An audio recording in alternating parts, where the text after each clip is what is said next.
Welcome to Growing Craft friends, this side Sonia here, and today I am going to do a new image transfer video tutorial.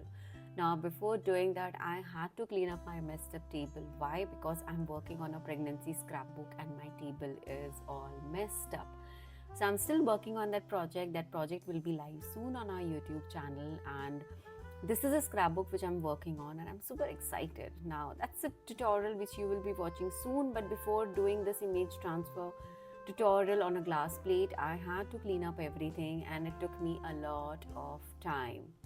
So every time I do a new tutorial, I try to clean up my space so that I am free with all the mess around and I can work on my tutorial, and I make sure that I keep all my supplies on place so that I can start my work quickly. I was on time with my cleaning up work. Now today what we are going to see in this tutorial is how to transform these glass plates into this beautiful decorative place, and they look absolutely gorgeous. So for this I have used a picture, and in this video you will be seeing the complete transformation from this clear glass plate to this beautiful glass plate.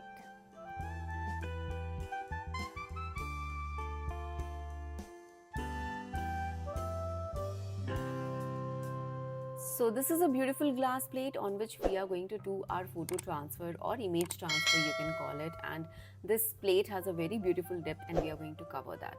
Now I was confused between two beautiful pictures, and one is a very classic and vintage theme, and this has some beautiful amazing designs, and this one is my personal picture and I was really confused. So I thought I'll just put my plate on the top of it and see which one looks better. And I thought of making something personalized for my home decor, so that's the reason I'm going ahead with this one. Now I purposely have printed the pictures upside down, tilted and the straight, so that I can use this plate from all the angles. Now to start with, here I am going to use my decoupage glue. You can even use the Mod Podge, and you have to make sure that you apply just one coat of your decoupage glue or Mod Podge on the back of the plate. Now as this is an image transfer and I want to use it for a decorative thing, I am going to do it on the back side of my plate. Now if you want to do it, you can even do it on the front side. Now here, once I'm done with the application of my decoupage glue or the Mod Podge, whatever you're using, you need to stick your picture upside down. So I'm just going to keep the plate and then I'll make sure that I press it really well and I stick this. Now this process takes a little time and you have to be really patient. You need to make sure that you remove all the wrinkles and bubbles out there. Once this is done, we are going to let it dry for a good 24 hours to 48 hours so that we can move on to the next step. Now this is the day 2, and here I'm going to remove the extra paper.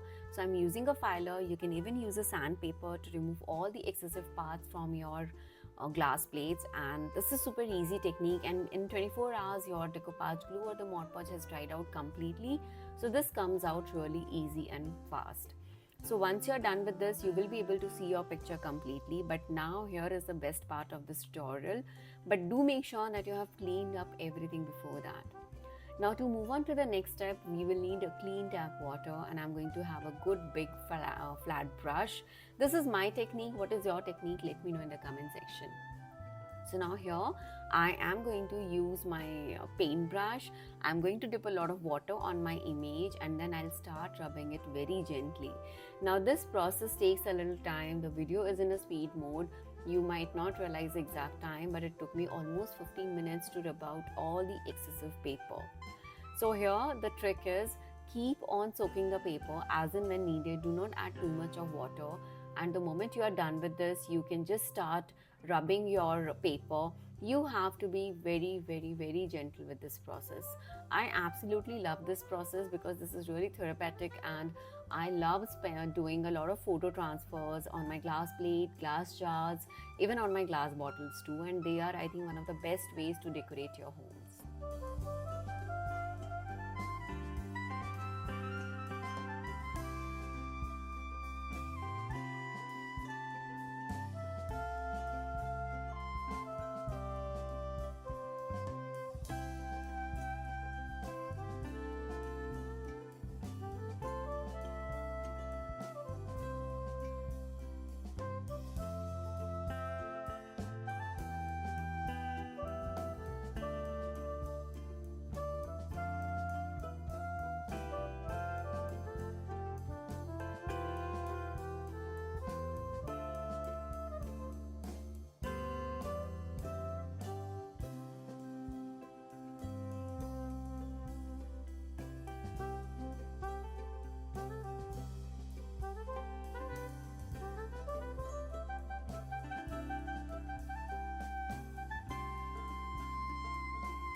So here I'm almost done with my taking out all the excessive paper from my photo transfer, and this looks so gorgeous, so beautiful, but we have a lot of technique to do here right now. So once I'm done with this, I'm going to make sure that I clean up everything, and this looks beautiful. Once this is dried out, it's time to use my decoupage glue or my Mod Podge, and I'm going to have just one coat of it so that I have a good sealer on my picture, so when I'm doing any of my mediums on the top of it, that does not ruin my project. This is a very important step which I even follow when I'm doing my decoupage, and if you're a decoupage on beginners, try that tutorial. So here I'm using this particular stencil, and I'm going to use my old metallic chalk paint. Now this paint had dried out a little, so I was struggling to how to use it. So here is a trick. I took out the color in the lid, and then I added like few drops of water to it, diluted it, and then I started using, and you can see how thick it was, and the moment when I start diluting it with the water later on, it becomes much easier to use. Now here with the stencil, I'm going to create a beautiful design. I'm not going to be on like creating the exact pattern. I just want to have my patches of my pattern here. So here what I'm going to do is I'm going to use my stencil in different ways, like vertically, horizontally, diagonally, to create a beautiful pattern around it. Now this is one of the easiest way to just play around with your craft stencils and create beautiful designs around your papers. Now in this one, I'm using a metallic chalk paint. If you want, you can use your acrylic paints, you can use your different kind of paints, but I'm a huge fan of chalk paints. I think they look absolutely gorgeous, and with this one I felt that the metallic chalk paints are going to look so much better.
So here I'm almost done with this part, and this looks really good. I know you can see some of the plain parts on the plates right now, but don't worry, we are going to do something to cover up everything, and it looks super gorgeous.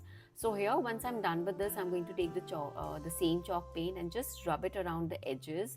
This is just to give a clean border to my picture, and this looks really beautiful. This is just a simple technique to highlight your picture. So here I'm just doing it, and just because we have already sealed our project with the decoupage glue, it is not going to ruin. Now I'm going to repeat the same process on the edges of the plate, and this is one of the great idea to create a border around your projects. Now whenever I'm doing it on my decoupage art, I use this technique, and what is yours? Do let me know in the comment section. Now moving forward, once I'm done with this technique, I'm just going to make sure that it dries out really well. I will give it a couple of hours time to dry out, because these are just a very thin coat of chalk paints, so it doesn't take too much of time, and whatever the color blending you are going to see, it will dry out very quickly. Once I'm done with this, it's time to seal it with a gesso. So here I'm using a white gesso, and I'm going to cover it completely. I literally took few minutes to do it very quickly, and you can use a sponge dauber, your paintbrush, whichever, and it is absolutely fine. So you need to make sure that you cover the complete area and have 2 coats of gesso there. So once this is done, let it dry, do another coat, and if you need to smoothen the surface, use your sponge dauber. All these supplies are really basic. If you are into the basic crafting, decoupage, mixed media art, or even your image transfers or photo transfer, these supplies are very basic, and you can create a beautiful home decor piece. Now with this, I'm going to let it dry, and here my project is done. So this is how it looks after drying, and yes, It's time to reveal the final project, and ta-da, this looks absolutely gorgeous. I hope you guys liked this tutorial. Do subscribe to my channel, and thank you so much for watching, guys. Take care and bye-bye.